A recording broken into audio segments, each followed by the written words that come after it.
make sure that you're in the right room. This is business continuity. That was Time Warner Cable. Frank decided that he wanted to go and do jury duty today instead, so that's what he's doing. So I got elected to fill in for him. Real quick, anybody in here Time Warner Cable business class customer today? Wow, awesome. Anybody know that we're a cloud service provider? Okay, all right. Well, we are. It's actually up there in the top right or top left corner there. We're a cloud service provider. That's what we're going to talk about today. A little bit of business continuity and how Navisite can help you do that. Let me just give you a little bit of background of myself. Prior to joining Navisite, I've held probably just about every single rank there is in the IT operations field. Help desk technician, LAN tech, network operations director. Latest is a VP of a major retail organization in Charlotte, and also a Time Warner business customer. And we started working with Navisite in my business, and I decided to take a leap of faith and go out and start doing consulting on my own. And I got picked up by Navisite to help them with their initiatives. So we're going to be talking today about continuity of operations, business continuity, disaster recovery. I'm going to try to keep it upbeat and exciting because I know you guys just came off of breakfast and woke up. I've been awake since about 5:30 this morning, went for a nice little jog, so I woke up. But I'm actually from our Charlotte area, so it wasn't too bad for me to get here and to be able to speak with you guys today. So real quick, when we talk about business continuity, I like to think that business continuity is different than disaster recovery. Does everybody agree with me on that? Kind of, everybody agrees? All right, so I kind of got in the trap myself. You know, working in my organization, I thought that as an IT professional, it was my job to make sure that the company was running in the event of a disaster. And there's tons of disasters that can happen out there. I'm just going to name a few that happened to me in my lifetime. Lightning strike. Anybody ever got hit by lightning strike before? Yeah, how about twice? Okay, yeah, same place, 1 week later. I mean, that's how quickly it happened to us. How about bad power coming from telco, or not from telco, from utility? A lot of people get those too. Yeah, okay, so we prepared for those. What about battery banks, UPS, blowing up and literally taking out parts of racks? Did that happen to you? It happened to me. So I kind of understand the business continuity piece and the disaster recovery piece. I like to think that there are two different entities. So that's what we're going to talk about today.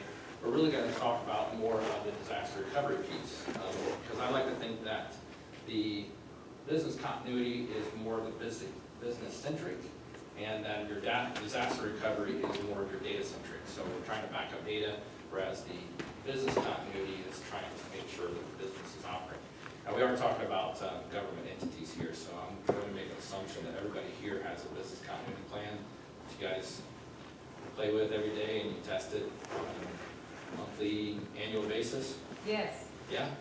Okay, all right, okay. Yeah, I didn't think so. I mean, that's normal. I mean, we're so strapped for resources and time, and, you know, when do we have the actual time to do some of these things that we're required to do? I get it. That's what I'm going to help you with. I'm going to show you some of the easy ways that Navisite came up to help you. So it's not just talking about business continuity, we're talking about some services that we can provide. So typically, again, like I said, the whole part of business continuity is to continue doing business during a failure or a disaster. And that failure or disaster could be catastrophic, could be something very simplistic. I think we all saw what happened in Katrina, 2005, when pretty much the entire city of New Orleans was underwater. We had a lot of people that did just this. They had a disaster recovery plan, right? They knew what they were going to do. They knew that they had their data backed up. They didn't have anywhere to restore it to, right? A lot of businesses went down the tank. Of course, we can't do that to our government. We have to make sure that we're continuing to operate and run. We also talked that business continuity is a combination of hardware and software. And that disaster recovery is, just like I said, it's that data that we're keeping from the secondary site. So we're trying to make sure that we're keeping track of that data. So the question that I have to ask you is, do you have the infrastructure to support it, right? Typically right now, what do? We build something else somewhere else, and we pay a lot of money to keep it operating. Typically, sometimes it's older hardware, sometimes we're repurposing. That's what our services are going to be able to help you with. So let me talk to you about Navisite and why you may not have heard of Navisite with Time Warner Cable Business Class. Navisite was actually born in '98. We've been a data center provider for that long. It wasn't until 2011 that Time Warner Cable actually purchased the Navisite product. We were mostly just dealing with managed applications, but since then we've opened up a considerable number of data centers and infrastructure and a whole bunch of other services that we offer. Financially, yeah, we have no problems with finances right now. There's a huge capital expenditure that just got infused into our company just this last year, and we're starting to build that out. There's a huge initiative from our COO to continue these services and continue to build on them, and to partner with probably one of the best, I like to say, fiber products that are out there. So the folks that are already using Time Warner Cable for PRI, for pipe, for internet, and for other circuits to other locations, you can take advantage of our cloud services. In some cases, like our ELAN product, you can have a free connection into our data center. Whereas if you're just like a point-to-point, you can have a reduced rate into our data centers as well. So it kind of helps you take some of that bite out of that budget that you're having to deal with. Again, who are we? Well, been around for a while. We've earned quite a few awards in the last couple of years. We're partnered with VMware. We're partnered with a lot of different companies. If you look at what Gartner tells about us, we're playing in the same space as AT&T and Verizon. If you look down in the lower left quadrant, that's kind of where we were last year. We're starting to move up. Our niche is mostly probably 150 users to 2,000 users. Okay, that's our sweet spot because we're not small, we're not huge. We just like to take care of those smaller entities that just need the extra assistance from the IT operations side of the house. So like I said, we have 9 data centers and 4 cloud nodes. Cloud to me meant something totally different. 2-3 years ago, the cloud name came out, and I started looking at what cloud meant, and I thought, man, I'm gonna have to go back to school just so I can understand what this cloud thing is all about. Realize it's actually pretty simplistic, and some of the services that Navisite is delivering is just that. They're just simplistic services. So the neat thing about what we can do is we can scale up and scale down based on the needs and the usage and what have you. Lots of different ways that you can play with our products. There's some uniqueness in it. The uniqueness is that it's not a one-size-fits-all environment. We have a lot of customers that are using our platforms in different ways than other customers are using. So it's not something that you have to depend on just a certain way that you're doing your business. You can actually tag on or add some things later on and migrate as you move. Again, like I said, we're certified with, we have a whole bunch of industry certifications and partnerships. Microsoft for Office 365 as a cloud service provider. We also are a big, huge component with Oracle and Microsoft Dynamics, as well as VMware. Those are pretty much a lot of our core products, even though we do maintain HIPAA and PCI requirements for some of the entities that are out there. Talk really quick, just so we can keep things moving. Believe me, I'm probably halfway through already in the slides. Most of my presentation is really just taking questions, because once you see the next piece of these slides, it's going to change perhaps some of the direction or thinking that you might be doing. So, as I said, we are a cloud service provider. managed applications and managed hosting. We do all of the above, which means you can have pretty much co-location, which is kind of like your first tier right here, where we'll put your hardware and you manage it yourself. We put some levels of management on there, smart hands, getting some of the equipment up. The neat thing about that is that it exists in our data centers, where our pods are also located. So you can have a component of any and all of the different services that we offer. And you don't have to worry about controlling multiple endpoints and network capacities. You come into our data center, our cross connects can get you back into our cloud. We can get you back into managed applications. It doesn't make a difference to us. We're going to get you to wherever you want to go. So it's multi-layered. If you think about it, infrastructure as a service, we have cloud services as a service, platform as a service, and then software as a service. And I mentioned some of the software applications are Oracle-based, SAP, as well as PeopleSoft, Microsoft Dynamics. So just a few of what we're doing out there in that space. We manage all of those pieces for you, and that depends on where you want to do it. And it doesn't take away from what you're doing, it just puts it into the hands of people that can, I'm just going to give you this example. So I'm looking for somebody that can manage my VMware infrastructure as a VP of IT. And I'm having a huge difficulty finding that right person, especially what the retail industry pays for. So it just made sense that I can take what I thought was capital and I can move it into an OpEx model, and I can hand it over to somebody else, and they're giving me a much lower rate, and I don't have to worry about that talent anymore. I'm now letting somebody else with 30 engineers manage the entire operation for me. Okay, so that's what cloud services is. It's somebody's taking over that heavy lifting for you, and you're not having to worry about, the data. You're worried more about the day-to-day operations and not so much the hardware, because what's happened over time is that from an IT perspective, anything that has an on and off switch, I think we're required to manage it, aren't we? So, yeah, I know.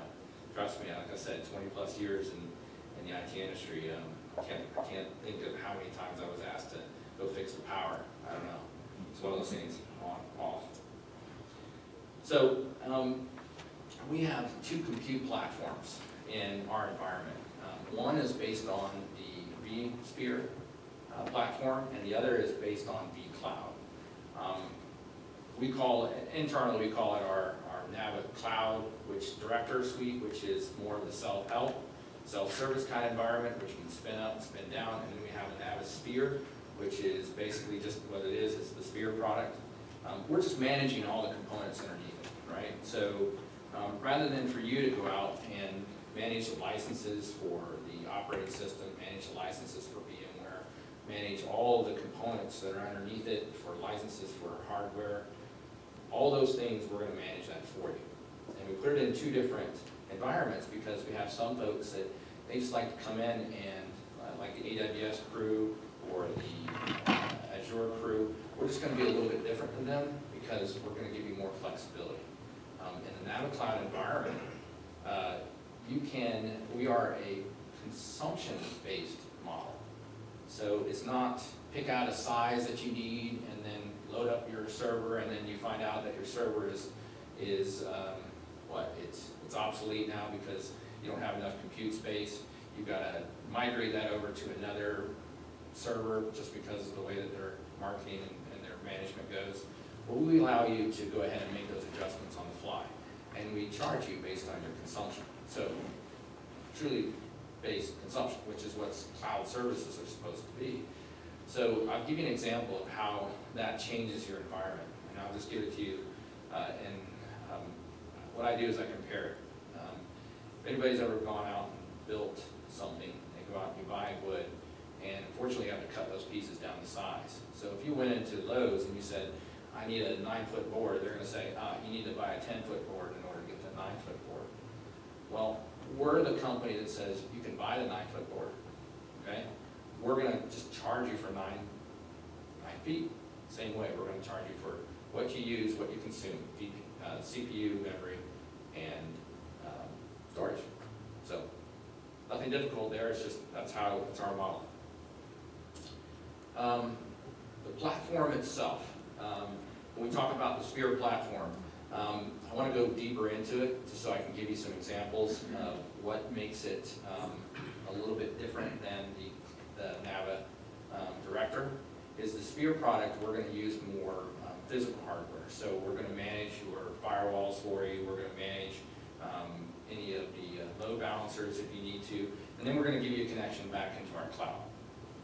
So our virtualization is all there. So you've got a 99.999 uptime reliability. That simply means that the system can be down for less than 4 minutes, okay? So if you think about that, what does that mean for us in our, and I'm talking about us as an IT, what does that mean for IT when I'm looking at my cost? I'm looking at, I've got to go and create a data center with, you know, redundant power. I got to go create a data center with generator and with cooling and all these different things. I've got to do all those things. We've taken care of that for you in a class 3 environment. So we back up our backup, our backup.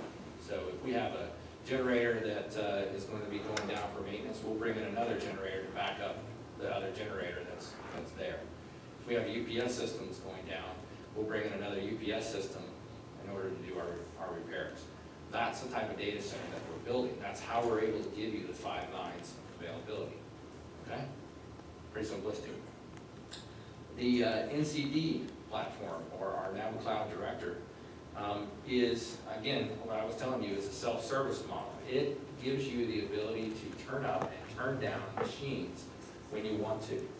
So you still have some control, but you also are now spinning up machines on your own, and you're basically just using compute space. Okay.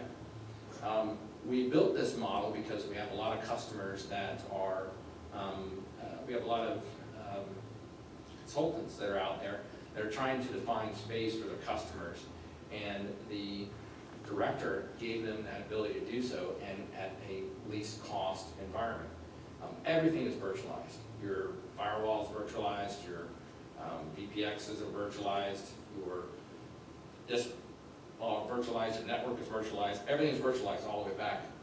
But the neat thing about it is you can have multiple components built into it so that I can define subnets, I can define networks, I can define other customers, I can define, so it gets really flexible in what you can do in that environment. So this is what our portals kind of look like. They're all web-based. The neat thing about it is the APIs are available, so if you had to or wanted to, you could develop your own code to go into it. But the portals just give you basically a user interface on top of what vSphere and vCloud provide for you, so that you can manage some of the other components within that environment, backups, antivirus, patching, etc. Right? Those are all the things that we're going to do on a daily basis. Some of those things can be done through us, we manage those, or you can do it yourself. That's the flexibility of this environment. So let's talk about our disaster recovery plan, okay? What we're going to do for you. How many people here are using vSphere or any type of VMware product? Okay, so you're pretty much going to be what we're looking for. And all this is we're using some plugins, and this plugin we're using is called Zerto. If you've heard of Zerto, then you understand what it does, but Zerto is simply just a hypervisor-based replication model. And what we're doing is we're replicating this data into our data center, into our director suite. And we're doing it, and everything is basically in a powered off state. So you're being charged for just storage. You're not being charged for CPU. You're not being charged for memory. You're just being charged for the storage that's sitting there at rest. Cost, quite minimal if you think about it. Most machines, I'm seeing an average of about 100 and 125 per month. So the flexibility of having that sitting there as a backup in the event that I did have a disaster where I had compute space that I could spin up is relatively simplistic. So most of the time, and I'm just reading some of the slides here, but most of the time, we're having to go and build a secondary environment. So that secondary environment, we're having to pay for licenses, we're having to pay for hardware, we're having to pay for all those things to spin up. And this is where this model kind of takes away from that, because we have to go and purchase capital. We have to use our capital and purchase this big, huge environment, and then 3-5 years from then, it's going to go good, and we're going to have to replace it again, and we're going to have to go through the same rigmarole. Whereas this just kind of replaces all of those components. We don't have to do that because we're going to do that for you. We're going to do it as a service. Now, I'm talking about a platform that is flexible, okay? It's not just one way. It's not you to us. It could be multiple ways. And we're going to talk about that in additional slides. But simply saying is that why would you want to invest in a secondary disaster recovery site, especially since you have to maintain all that hardware?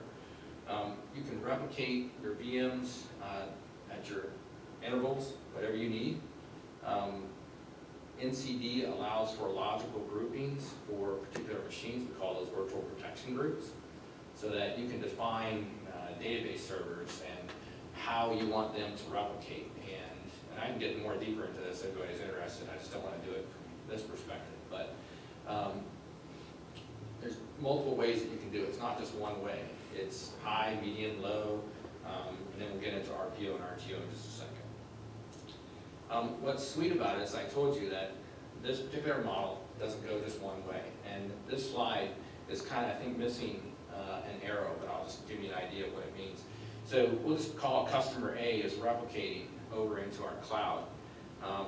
And we're also capable of doing offsite backups if they needed it. So we can actually take a copy of your VMDKs, your files, and you can actually offsite them to another data center if you wanted to, so that in the event that our data center, heaven forbid, got hit by some disaster, you had a secondary site you could always recover from, okay? You can also take that data center A to data center B, which, as I told you, that's your backup. You can also go backwards. So if you had a disaster and you declared a disaster, and if you think about, if you follow this, right? I had a disaster, I'm in the cloud, I spun up my machines, I'm good to go. I'm going to then go ahead and recover back to secondary site, okay? Because my business continuity plan said, all right, well, here's my disaster recovery site, right? Here's my primary site. My disaster recovery site is here, but how am I going to get that data and get all those things spun up? And how am I going to procure all of that in the event that I do have a disaster? Phones, networking, all those components. The cloud will allow you to keep all of your customers up and running and working while you're trying to build that secondary site back to the way the original piece was, and then you can migrate those machines at will. That's what makes it kind of neat. Does it make sense? Okay. So how does it work? Like I said, it's hypervisor based. It's very simplistic. It's a appliance, a network. It's an appliance that loads up on vSphere, and it takes that hypervisor level backup, that block of data. Anytime it's being changed, it's going to replicate that data over into our site, just like you would in your site. We're just a replication partner, so you can have multiple replication partners. You can have multiple sites that you can replicate to. So you can have site A, site B, and they can all replicate back to this one site. Then you can replicate back over to another data center, or again, you can go backwards in the other direction. So it's all hypervisor based, which makes it a little bit simplistic. When we start dialing into it, we're talking about RPO and seconds. Everybody understands what RPO is, recovery point objective, which is the idea that how quickly can I recover that data. Okay, not the recovery time objective, but I'm looking about the recovery point objective. So if I have a high transactional type environment where I've got files and data that needs to be pretty much almost real time, the RPO in the system is going to give you that. Okay, there's some other products that are out there. I won't mention them because I know that they're here at this particular event that just don't get the RPO time that you can get out of this product, which is why we chose the highest class that we could find. Okay. So Now we're talking about recovery time objective. So what's unique about this is that I can also pick the point of time that I want to recover this machine. So I'm not talking about just disaster recovery here. I'm also talking about testing. If I wanted to test my environment, I can test it out in the cloud. I can spin up these machines at will. I can do test failovers. I can do any of those things that I might want to do within my environment. So I don't have to take down my environment over here to be able to do my testing. I can do all my testing during the day, and I can understand that my disaster recovery plan is going to work. Business continuity plan, that's another story, but my disaster recovery plan is going to work because I designed it correctly. I know that I can go in and I can test that every month. I can go in there and spin up just certain machines so that customer A underneath my entity can go and test all their data to make sure it's working, because I'm only going to load up those machines. So I can keep small subsets of my disaster recovery plan and test those over time instead of having to do it all at once in that annual event, right? Just to give you an idea of how quickly it can be done, since it's, again, it's just a multi-platform, multi-tenant environment.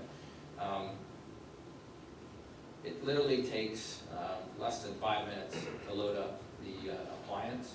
Once the appliance is installed and you now have a primary and a target, it's ready to go. You can start doing all your applications, okay? So that's simple. Last slide. Any questions that you might have that I can answer for you? Simple as this. What I did is I went out and found Business Continuity Planning 101 from recovery or from ready.gov. Kind of looked at it in deep detail and realized that this product in itself is a time saver. Would have been a time saver for myself had I been actually looking at this in my environment. So, any questions from you guys? Yes, sir. So you don't have any solution for Hyper-V? What's that? Hyper-V? Yeah.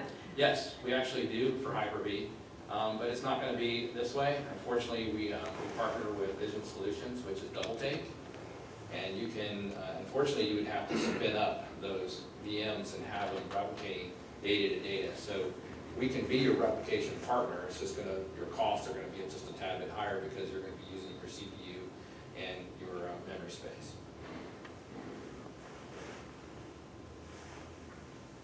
Any other questions?